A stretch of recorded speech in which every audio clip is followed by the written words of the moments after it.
Good morning, welcome to the session 2 on pipeline risk hedging and hedging strategies. So we just defined in the session 1 what is the pipeline risk, and we decided to define the pipeline risk as the risk coming from rates moving up or down because of non-perfect timing or lag between the origination of the loan or application and fixation of the rate on this contract. Usually we are talking about the fixed rate mortgage pipeline or fixed rate loan pipeline, and the time when the loan is actually drawn down. So the mismatch in terms of the timing between the origination of the loan and between its completion basically expose the bank to the pipeline risk, because if the rates move sharply up during this period, you have the loan fixed at the rate which is lower, much lower than the market rate. So therefore, if you are going to hedge this loan, you will be hedging at the much higher rate through the swaps, payer swaps.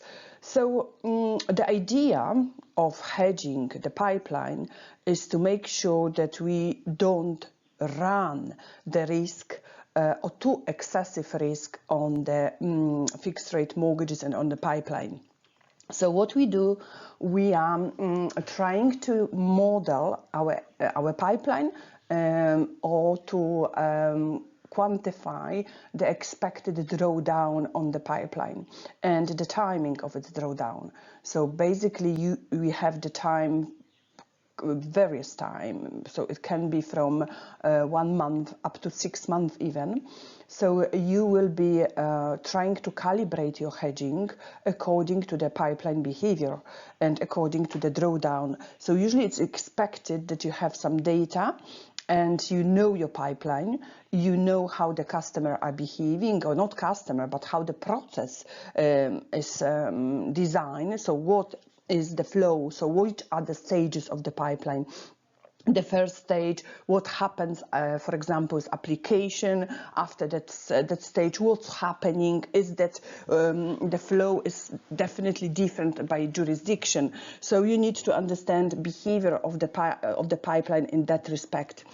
Also, there is another aspect to this, because the customer will be behaving different. So this is another thing which I want to introduce today, in rates moving sharply up and in the environment when the rates are moving down, because we expect that if the rates are moving sharply up, the take up of the loans will be quicker, will be more drawdown. You could expect more drawdown than average. So you're assuming that there is some expectation of the minimum drawdown, but it can change subject to the speed of rates changing in the market. Let's analyze this example which I prepared for this purpose. So we have the loan 5-year mortgage at 2%. And we assume that there is the 3 months gap between the launch and completion. So this timing is 3 months.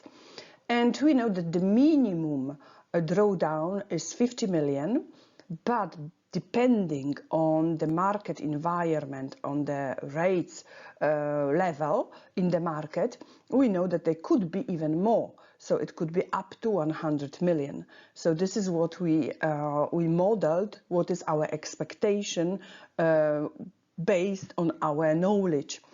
And we know also that 5-year SONIA swap is at 1.86%, 3 months forward 5-year swap is at 1.89. So we see that forward curve discounts 3 basis point increase in 3 months time. And this is the basis of our analysis. So we will be locking in this margin, the margin on the loan through entering into the forward starting swap. Now you may ask, why forward? There is a difference between the forward starting swaps and spot swaps. Meanwhile, you are hedged in both cases immediately once you enter the transaction.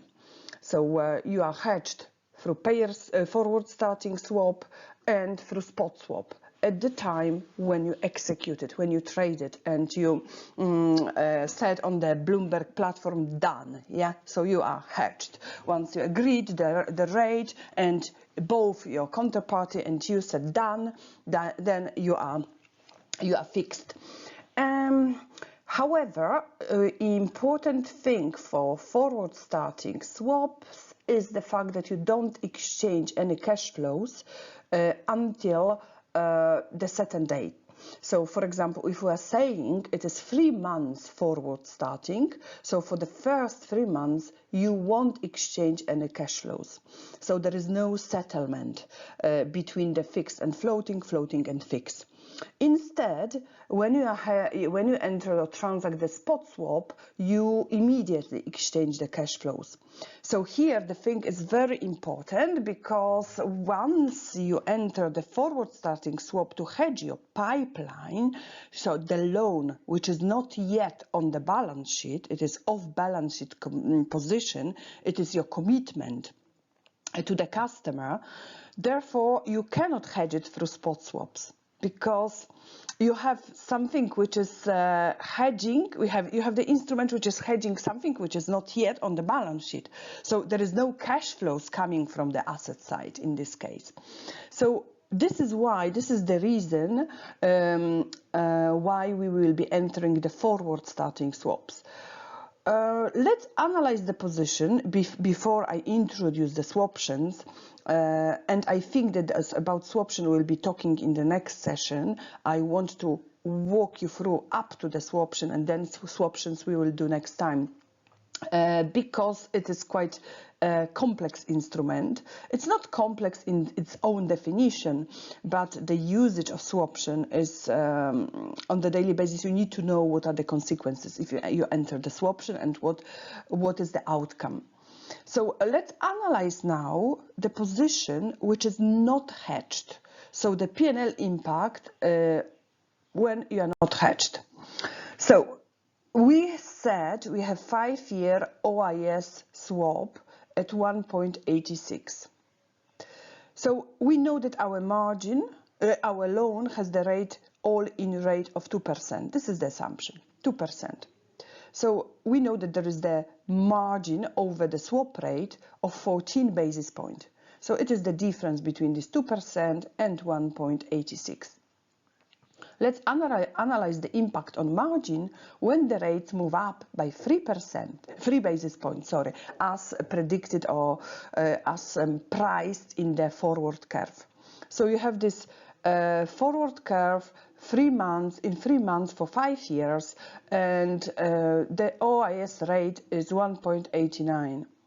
So the difference between the all-in rate, 2%, and the forward rate for 5 years in 3 months' time is 1.89. So you have the 11 basis point of margin. So you see that margin, if the rates move up by 3%, your margin has been reduced. So it's decreasing, which is obviously the case when the rates move up. What's happening when the rates are moving up by 15 basis points? We expect margin compression even more, because we know that this is more than 3 basis points. The swap rates moved from 1.86 to 2.01% by 15 basis points. So therefore, if we calculate the margin between the mortgage and the swap, we will have the negative 0.01%. In comparison to the original swap rate, which was 1.86, and the margin above the swap rate, which was 14 basis points, if you remember, we are losing. We have the straight away negative P&L impact over the 5 years, if we assume the 100 million has been drawn down, of 750,000. Yeah, because it is obviously the difference between 0.01 minus 0.14 multiplied by 5 years multiplied by expected amount of drawdown. And we said that for this particular example, we are assuming it is 100 million. Now, what happens instead if the rates move down by 15 basis points? Now the rate is 1.71. And the difference between the all-in customer rate, which is 2%, and swap rate, with this new swap rate, which is 1.71, is 29 basis points. So if we compare this 29 basis point with 14 basis point from the original margin, which has been at the cutoff date, when the swap rate has been 1.86, we have the positive P&L, which we would expect to have the positive P&L impact when the rates move down. So we have 750,000. One thing which I would like to highlight here is the fact that this is the P&L impact if you don't hedge. So we are showing here the situation, how market is fluctuating because we didn't enter into the hedging instrument. Therefore, we see this market fluctuating with the rates moving up and down. So this is definitely something which we don't want because we want our margin to be fixed and stable over the life of the product. So this is why we will be hedging. Hedging is because we want to fix the margin on your loan. We don't want to see it fluctuating with the market rates up and down and having the P&L impact dependent on the market conditions. So this is what we want to avoid, and this is why we want to hedge our pipeline. So we said that we have the first step is to hedge with forward starting swap, and this is linear instrument, and we will be entering into the forward starting swap hedging the minimum expected amount which we assume will be drawdown. Now what is potentially above this amount, what could be drawn down on the top of this 50 million, if the market proves to be profitable for the customers, or good for the customer and beneficial for the customer, then obviously they will be drawing more. They will be sticking to the cheaper loans. So therefore, you could expect more than 50 million to be drawn down. So now we need to come up with the strategy, which will be the mix between the composition, I should say, between the usage of the forward starting swap on the minimum amount of the drawdown and the swaptions. So what is the swaption? Swaption is the non-linear instrument with the payoff which depends on the reference rate. So swaptions are interest rate options, option on the swap, which you agrees to enter into the payer or receiver swap, depends on the swaption, if it's payer or receiver swaption, and you will be at a certain rate, which is fixed at the time when you're purchasing the swaption. So you can be buyer or seller of the swaption. If you are a buyer, obviously you will be paying the option premium for the life of the transaction. If you are the seller, you will be receiving the premium, but also you will be paying the payoff if the market condition has crystallized. So there will be always, it is like binary instrument. If market condition crystallize or something happens in the market, it depends on the underlying, risk factor, which is for this instruments, for options, then you will be entering or not in this option. So you'll be executing option, I should say, option can be executed.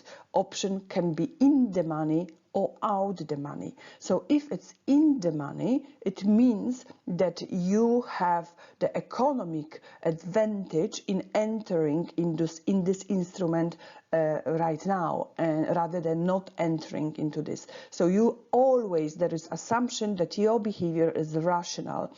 So you, the buyer of the swaption, will execute it always when the market condition are with the customer and they are profitable for the customer, or they are advantages for the customer, for the not customer, for the buyer of the swaption, because it is usually the bank, so not customer. Instead, if this conditions is not crystallized, so you don't see in the market advantage in executing the swaption because the swaption is out the money, then you will not execute and your payoff is zero. So nothing happens, but you still pay the premium over the life of the transaction. So let's see what is the impact of different hedging strategy. So this is what we are going to tackle in the next session, coming from the composition of forward starting swap and different swaptions. Obviously, in the pipeline hedging, we are talking about payer swaptions because we want to enter into the payer swap if the certain conditions are happening or are occurring. Otherwise, you won't enter into this transaction. So this is for the next session. For now, thank you very much and see you next time. Bye.